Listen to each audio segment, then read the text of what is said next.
Applying for a home loan for self-employed customers is not easy. This is because the banks find the income of self-employed customers as either unpredictable or inconsistent. It's possible that, let's say, for the last financial year, the customer's company or business did very well, and then for this financial year, it didn't do very well in terms of revenues. This means that for self-employed customers, we have a different way of assessing their ability to get a loan. Now, our self-employed customers would like to purchase an investment property in the Central Coast area for $600,000.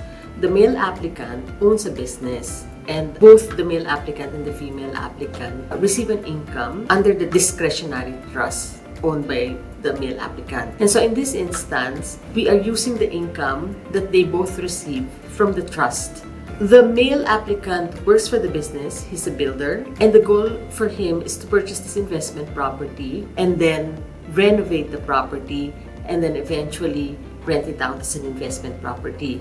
Now, for the female applicant, she actually receives an income from the discretionary trust, and at the same time, she also works for the Department of Education. She's a casual teacher aide, and so she gets an income from that as well.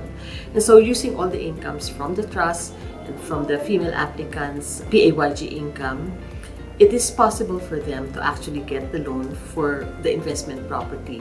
So what I did was, they have an owner-occupied property also in the Central Coast area. We actually took out the equity from the owner-occupied, something around $300,000, and we used that equity for the purchase of the investment property.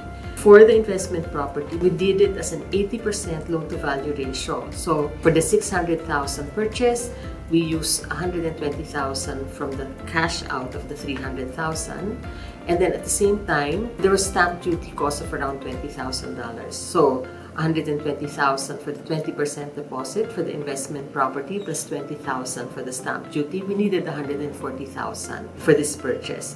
So from the $300,000, there's $160,000 left. And this is what the male applicant will be using to upgrade the property so that it can be livable and he could rent out the property as an investment property. For this particular couple, we did the loan last year, 6 months ago. And my assumption is at this stage, the house or the investment property has already been completed. The renovation has been completed.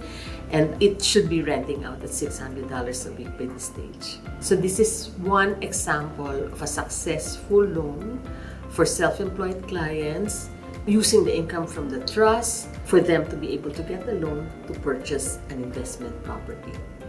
For self-employed customers who would like to get a loan, have a chat with us. It's not really easy for self-employed customers to get a loan. Banks require a lot of documentation. They would require your 2 years tax returns.